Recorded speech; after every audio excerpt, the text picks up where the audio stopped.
Le message du jour vous est présenté par notre frère Marc.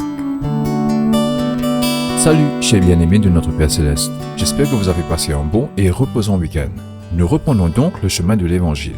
Le message d'aujourd'hui s'adresse à tous ceux qui rejettent les conseils du Seigneur et les conséquences qu'ils récoltent dans leur vie par la suite. Bien-aimés, mon cœur souffre de vous apporter un tel message, mais je crois que c'est la parole de Dieu et que nous sommes soumis à ses recommandations, même si c'est parfois difficile. Alors je vous en prie, soyez indulgents avec moi pendant que nous parcourons ce message. Notre référence est le livre d'Osée.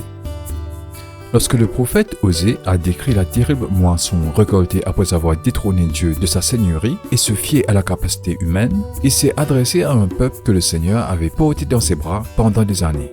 Bien-aimés, pendant tant d'années, Dieu a béni et fait prospérer Israël, lui donnant des maisons qu'il n'avait pas bâties et des vignes qu'il n'avait pas plantées. Il avait suscité des hommes pieux en tant que prophètes et avait donné un peuple des directives claires.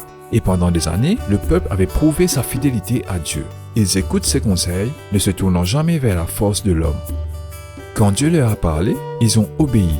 Ils ont été miraculeusement délivrés de la main d'ennemis puissants. Mais maintenant, une apostasie, un abandon s'était abattu sur Israël et le Seigneur les accusait d'être coupables d'une terrible méchanceté.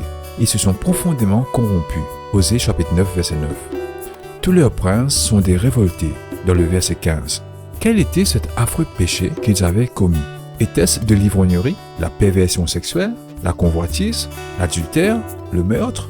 Non. Dieu a dit que leur méchanceté, c'était de se détourner de ses conseils, ignorant sa parole et obéissant à l'homme à la place. Dieu les rejettera parce qu'ils ne l'ont pas écouté, dans le verset 17. Bien-aimés, aux yeux de Dieu, la plus grande méchanceté qu'un croyant puisse commettre est de ne plus dépendre de lui. Le Seigneur disait à Israël, « Tu ne me fais plus confiance, je ne suis plus ton guide, ta source de sagesse. Maintenant, tu te tournes vers la sagesse de l'homme, tu reprends le chemin vers l'Égypte, le lieu même où je t'ai délivré.